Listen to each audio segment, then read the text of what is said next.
Hello friends, आप देख रहे हैं गांव कनेक्ट टीवी, ग्रामीण भारत की आवाज़। आइए चलते हैं आज कानपुर उत्तर प्रदेश के कल्याणपुर ब्लॉक अंतर्गत ग्राम पंचायत रामपुर भीमसिंह और दिखाते हैं आपको गांव की कहानी ग्रामीणों की जुबानी। ग्रामीण द्वारा प्रचार करने पर पता चला है ग्राम पंचायत में विकास के लिए प्रधान जी लगातार तत्पर हैं। विकास कार्यों के बारे में वार्ता करने पर प्रधान जी के द्वारा विकासों के कार्यों की जानकारी भी दी गई है। ग्राम पंचायत के स्कूल एवं पंचायत घर में इंटरलॉगिंग और तालाबों के सौंदर्यीकरण कराया गया है। कोरोना काल में समय समय पर सैनिटाइजर पर छिड़काव तथा मास्क वितरण भी किए गए हैं और प्रधान जी के द्वारा कोरोना से बचाव के उपाय जैसे सोशल डिस्टेंसिंग तथा मास्क सैनिटाइजर के प्रयोग के लिए आवश्यक दिशा निर्देश दिए गए हैं। वर्तमान काल में ग्राम पंचायत में ग्रामीणों के लिए 70 से अधिक आवास भी बनाए गए हैं। Gaon Connect TV reporting Dhanraj Singh Gaur की खास रिपोर्ट। आए हुए लोगों को मैंने पहले स्कूल में रोका जी 14 दिन और सैनिटाइजर मैंने एक बार पूरे ग्राम सभा में 20,000 की जनसंख्या एक बार पूरे सैनिटाइजर कराया पूरे ग्राम सभा में जी। हॉक मशीन चलवाई दो बार जी और मच्छरों की दवा डलाई अभी कोरोना काल में। हमारे यहाँ सबसे बड़ी समस्या ये है कि 20,000 जनसंख्या में एक सफाई कर्मी वो आज की तारीख में अगर 6 स्कूल हैं हमारे यहाँ, स्कूलों में जाए कि गांव की नाली सफ़ा करे कि रोडों की घास सफ़ा करे, लोग झाड़ू लगा के नालियों में सब सारा कूड़ा पन्नी वगैरह डाल देते हैं और गोबर जितनी भैंसें बांध के सारी नालियों में तोड़ देते हैं। 20,000 की आबादी में आपके पास एक सफाई कर्मी है, तो इस बाबत जो आपके उच्च अधिकारी हैं जैसे कि आपके विकास खंड अधिकारी हो गए, जो आपके ज़िले के हो गए, जो जिलाधिकारी वगैरह हैं, क्या मुख्य चिकित्सा अधिकारी हैं, क्या इस बाबत आपने कुछ ऐसा उनसे कहा? मैंने CDO साहब से पर्सनल जाके कहा, विकास भवन में मैंने BDO साहब से भी कहा, अपने ग्राम पंचायत सचिव से भी कहा कि एक सफाई कर्मी से काम नहीं चलता है। यहाँ पे अपने पास 7 स्कूल हैं और 7 स्कूलों में अगर वो हफ्ते में एक दिन जाता है तब भी पूरे वहाँ स्कूल में एक दिन में 7 नहीं होता, 2 दिन लगते हैं एक स्कूल में 2 दिन लग जाते हैं एक सफाई कर्मी को। अगर ये बारिश का समय है, आज के समय जैसे घासें बहुत ज़्यादा उपज हैं जी, अब सफाई कर्मी फड़ुए से डाले या दवा डलवाएं, सब कुछ करवा रहे हैं, लेकिन इधर काट के जाता उधर फिर तैयार हो जाती घास। इसके लिए हम लोग कुछ नहीं, ये कुदरती है जी। और रही बात अपने और हर आदमी को ये समझाया कि अपने घर की स्वच्छता अपने घर के सामने खुद आप सफाई रखें। मैं जागरूक गांव वालों पर आया, लेकिन कोई मानने को नहीं तैयार और कूड़ा नाली में ही तोड़ देगा और कचरा अगर सफाई कर्मी एक दिन सफा करके जाए, जब सूखता है तभी वो फेंक पाता है। इतनी मदद गांव से नहीं मिलती जो सफाई कर्मी का सहयोग करें या हमारा सहयोग करें ग्राम पंचायत का। तो आपकी ग्राम पंचायत के अंतर्गत जो पंचायत भवन बना हुआ है वहाँ पर एक जूनियर हाई स्कूल भी है, उसके बाहर जो गोबर पड़ा हुआ है, जो भैंसों के चट्टे आदि का गोबर वगैरह, और ये दुनिया बहुत ही गंदगी है। इस बाबत जब आपके प्रधानाध्यापक है जो शिक्षा अधिकारी है, जब उनसे मैंने वार्ता करनी चाहिए तो उन्होंने तो पल्ला झाड़ लिया और आपके ऊपर कहा कि आप कार्रवाई कराते हैं, गोबर हटता है, इसके बाद गोबर फिर वहाँ डालते हैं। तो इस बाबत कोई अन्य कार्रवाई नहीं हो सकती कि जैसे कि ऐसे लोगों के खिलाफ यदि आप सख्त एक्शन लें, क्योंकि आप तो ग्राम पंचायत के राजा हैं, मुखिया हैं, तो अगर कोई भी व्यक्ति विद्यालय के बाहर इस तरीके से बार बार गोबर डाल रहा है तो उसकी कार्रवाई संबंधित थाने से भी हो सकती है। क्या आपने कोई ऐसा प्रयास किया? मैं बराबर चौकी में शिकायत की, एक एप्लीकेशन भी दिया, प्रधानाध्यापक से लिखा के अपनी मोहर लगा के प्रधान जी की जी। उसके बाद वहाँ साफ़ सफाई मैंने JCB लगा के करवाई और लेबर पर्सनल लगा के पूरा साफ़ कर दिया। लेकिन जब किसी से कहने जाओ किसने फेंका, कहते हैं हमें नहीं मालूम। अब वहाँ रात को तो कोई बैठेगा नहीं ताकने के लिए जी, ये स्थिति है। लोग सच खुद नहीं रहना चाहते हैं। प्रधान या सफाई कर्मी क्या कर ले, प्रधान क्या करेगा जब तक लोगों को जागरूक नहीं होंगे जी। दूसरा एक प्रश्न हमारा और है कि इस कोरोना काल के चलते जो श्रमिक मजदूर जो नरेगा के मजदूर हैं, लगभग आपके यहाँ कितने मजदूर हैं और कितने मजदूरों को आपने रोजगार दिया है इस कोरोना काल में? कितनों को रोजगार दिया है और कितना आप देने की अभी और जिज्ञासा रखते हैं? कुछ ऐसा बताइए। ये बारिश के पहले लमसम जब आदेश आया था गवर्नमेंट का कि कोरोना काल में सारे श्रमिक मजदूरों को मजदूरी दी जाए, तब जाके बारिश के पहले 40 लेवल लगा था यहाँ मजदूर जी। उसके बाद जब ज़्यादा बारिश हो गई तो काम रोकना पड़ा, तालाब या नाला सफाई और जैसे मेड़, तो जो बारिश की वजह से काम नहीं होता। अभी भी जब बारिश खुल जाती है तब बीच बीच में होता है काम। जी। इसके साथ ही में जैसे कि अगर हम ये वार्ता करते हैं कि 4 साल का जो आपका विकास है तो उसमें कोई नया जैसे प्रधानमंत्री आवास योजना हो गई या कुछ अन्य कार्य विकास के होते हैं।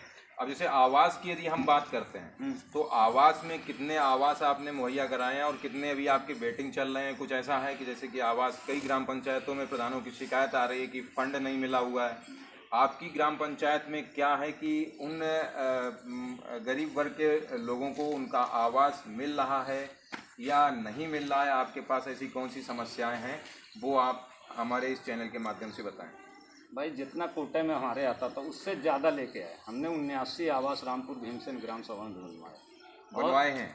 79 और आज की तारीख में 91 वेटिंग में चल रहे हैं, जो सूची अपने घर जाकर हमने बनवाए। 1-8% छूट गए होंगे धोखे से, उसकी बात नहीं मैं करता हूँ जी, लेकिन मैं घर जाकर सर्वे किया, 200 की सूची दी जिसमें स्वेटर साफ आए, उसमें 91 फाइनल की जी। और शौचालय की स्थिति ये है कि मैंने 25 शौचालय सबसे पहले आए, फिर 609 शौचालय आए, फिर उसके बाद 77 आए। उसमें आज भी स्थिति में जिसको शौचालय दिया 1-2 लोगों ने ऐसे जो ग्राम सभा में पैसा देने के बाद भी नहीं बनाए, उनके ऊपर कार्रवाई शुरू हो गई। तो अग्रिम कार्रवाई कोई आपकी कुछ कहना चाहेंगे शासन से? आप शासन से ये कहना चाहते हैं जैसे विकास के, मैं ज़्यादा बात नहीं करता हूँ, कोई भी चेकिंग अगर करा लीजिए हमारे कार की जितने नहीं। देखिए हम कोई चेकिंग करने नहीं आप आए नहीं हैं, या शासन या कोई भी जी ग्राम पंचायत का, जैसे लोग खिलाफ बोलते हैं। अगर आज की स्थिति में हमने जो काम कराया विकास का जी, शायद हमसे पहले कोई नहीं कराया जितना विकास कराया जी। बहुत बहुत बधाई है आपको, आपकी ग्राम पंचायत को। जैसा कि आप देख रहे हैं कि प्रधानपति रामपाल सिंह ने जो शासन के ऊपर जो आरोप कुछ लगाए हैं, कुछ जनता के ऊपर भी आरोप लगाए हैं कि लोगों को अपने घरों को खुद स्वच्छ रखना है, उनको कहीं गंदगी नहीं फेंकनी है, और बरसात के टाइम पर जो श्रमिक मजदूर नरेगा के मजदूरों को रोजगार मैंने दिया है वो अभी रुका हुआ है। विकास ज़्यादातर मैंने कराया है। आवास के नाम पर जो प्रधान जी ने ये बात कही कि 79 आवास प्रधान जी दे चुके हैं, 91 आवास वेटिंग में हैं जिसका फंड अभी शासन से नहीं मिला हुआ है, जो आवास हम नहीं दे पाए हैं। कुछ जनमानस का जो आवास और भी आरोप लग रहे हैं कि जैसे कि इस ग्राम पंचायत में सबसे बड़ा मुद्दा बना हुआ है, प्रधान जी के द्वारा ही बना हुआ है। प्रधान जी से फिर हम वार्ता करते हैं। प्रधान जी, कुछ आपकी जनता, आपकी ग्राम पंचायत की, आपकी ग्राम पंचायत में कोटेदार कितने हैं और इन कोटेदारों ने आपकी जनता को कितना राशन दिया है? क्या समस्या आ रही कि कोटेदार से राशन क्या इस जनता को नहीं मिल रहा है? कुछ ऐसा आप मुझे कोटेदार के बारे में बताएं। हमारे ग्राम सभा में 3 कोटेदार हैं, एक रुचि वर्मा है, रमाकांति दूसरे हैं, एक विजय कोटेदार हैं जी। जिसमें राशन तो लमसम सब लोग देते हैं, लेकिन ये रुचि वर्मा है जो लोगों को परेशान बहुत करते हैं।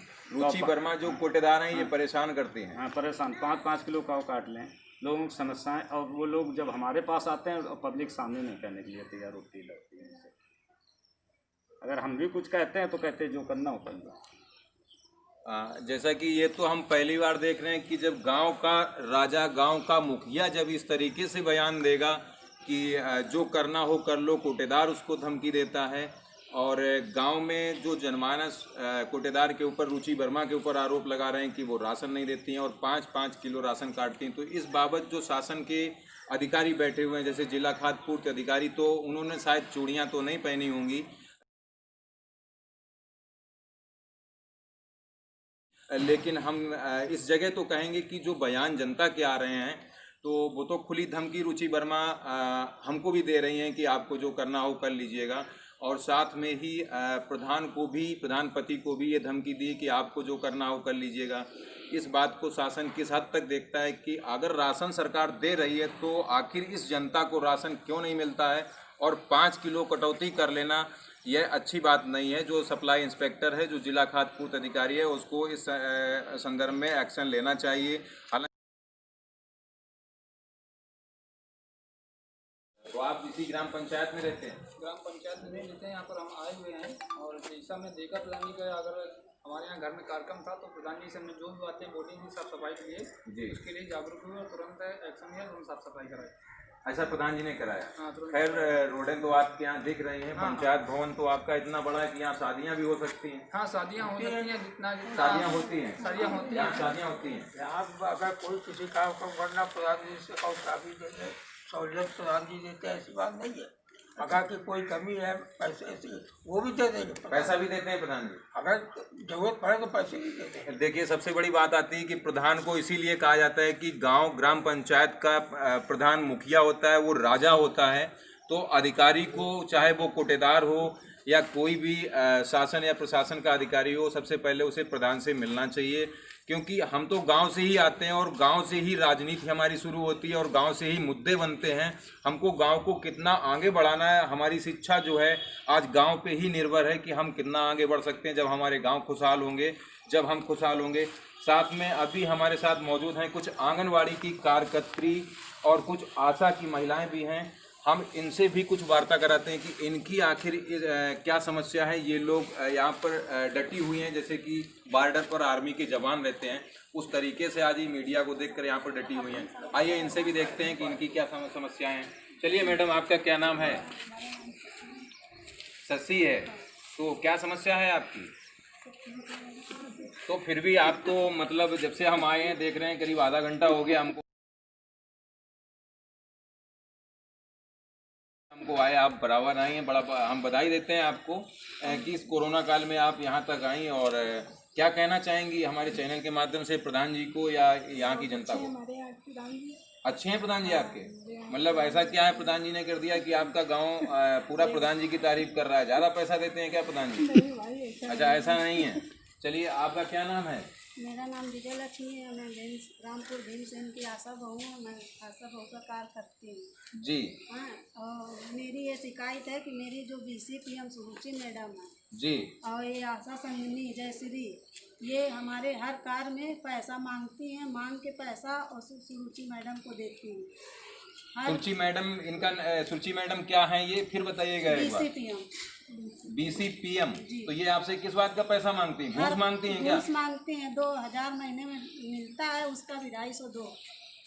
देख लिया आपने, मतलब लोग अधिकारी कितना नीचे गिर सकता है कि जैसा कि जो इनकी रुचि मैडम है, BCPM है, वो अगर इनकी सैलरी 2000 है तो इनसे भी 2500 रुपये। हर काम का पैसा अलग अलग चाहिए। नहीं, 2500 मांग रही हैं, 250 मांग रही हैं, 250 रुपये मांग रही हैं रुचि मैडम। और इसके अलावा क्या वो कहती हैं? हर काम का पैसा अलग अलग चाहिए। महीने का 2000 मंथली मिलता है, उसका तो 250 देना ही देना है। और जो हम लोग विजिट करते हैं, गांव में बच्चा होते हैं, डिलीवरी कराते हैं, उसका अलग चाहिए उन्हें पैसा, हर चीज़ का। मतलब सब में उनको पैसा चाहिए। क्या संबंधित अधिकारियों को आपने इसकी शिकायत की? सूचना दे दिया, हम लोग ने एप्लीकेशन लगा दिया। बहुत बवाल हुए हमारे यहाँ। वो संगनी भी भेजी गई थी वहाँ बाहर से जी, यहाँ फील्ड में आई थी चेक करने के लिए। सारी हमारी लोगों की गलतियाँ निकाल गई। अच्छा, फिर आपने कोई और कार्रवाई आप करना, जैसे हमारे चैनल के माध्यम से आप अधिकारियों से क्या कहना चाहेंगे? हम अधिकारियों के खिलाफ कुछ नहीं, हम केवल अपना एप्लीकेशन लगाएंगे, हमारा पूरा पेमेंट दें। हम लोग इतनी मेहनत करते हैं, रात दिन में जितनी वक्त आ जाता है कि डिलीवरी को पेट दर्द हो रहा है तो हम लोग खाना छोड़ते, अपने बच्चे छोड़ते, अपना घर द्वार छोड़ के 12 बजे लेके जाते हैं वहाँ CSC पे। और उसमें भी पैसा काट रहे हैं हर चीज़ का। सबसे बड़ा दुर्भाग्य है हमारे देश का कि अगर अधिकारी इतना भ्रष्ट होगा तो कुछ कहा नहीं जा सकता कि एक आशा की यदि पेमेंट 2000 होती है और उससे भी 250 रुपये काटे जाते हैं। अगर वो डिलीवरी कराने के लिए किसी को ले जाती है तो उसमें भी पैसा लिया जाता है। इस अधिकारी का नाम एक बार जरा आप जोर से बताइए, क्या क्या था जो आपसे पैसा मांगता है, क्या नाम है उनका? BCPM जो है यहाँ की सुरुचि। तो हम अधिकारियों से अपने चैनल के माध्यम से कहना चाहते हैं कि इनके लिए उनके प्रति कितनी कार्रवाई होगी, शासन में बैठे आला अफसर इन बातों को कितना देखेंगे, कितनी गंभीरता को देखते हैं। जबकि हम अपने गांव कनेक्ट टीवी की ओर से हम हर ग्राम पंचायत में जाते हैं, हम सरकार को ये बताते हैं, सरकार को दिखाते हैं कि गांव के ये हालात हैं, इस पर सुधार किया जाए। लेकिन अब इस सुरुचि मैडम के साथ कितना सुधार होगा इस बात को तो नहीं कहा जा सकता, लेकिन इस पे कार्रवाई होनी चाहिए। कितनी जनता त्रस्त है, अधिकारी कितने भी अच्छे हैं, कितने भ्रष्ट हैं, इस बात का पता तो इस वीडियो से ही आपको लगता है। और इस रही बात इस ग्राम पंचायत की मिलन केंद्र की, तो कैमरामैनों से कहेंगे कि जरा ऐसा मिलन केंद्र दिखाइए कि घास तो जरूर खड़ी है, अगर यहाँ शादियाँ होंगी तो शादियाँ भी आराम से की जा सकती हैं, सब कुछ होगा, बाहर रोडें भी हैं, अच्छी हैं। अगर ऐसा ग्राम प्रधान है, प्रधान की तारीफ के तो पुल बांधे जा रहे हैं, लेकिन फिर भी कितना प्रधान अगर सक्षम है तो इतनी ही आशाओं को अच्छा बनाया जाए, आंगनवाड़ी कार्यकर्तियों को भी अच्छा बनाया जाए। इस पर कितनी कार्रवाई होगी वह तो हम नहीं कह सकते, लेकिन शासन इस पर कितना एक्टिव होता है, इस बात यहाँ पे आती है। सवाल यहाँ पे, मुद्दा यहाँ पे बनता है कि क्या सुरुचि मैडम के साथ कार्रवाई होगी, क्या रुचि वर्मा कोटेदार के ऊपर कार्रवाई होगी, सप्लाई इंस्पेक्टर से लेकर जिला खाद्य अधिकारी कार्रवाई करेंगे।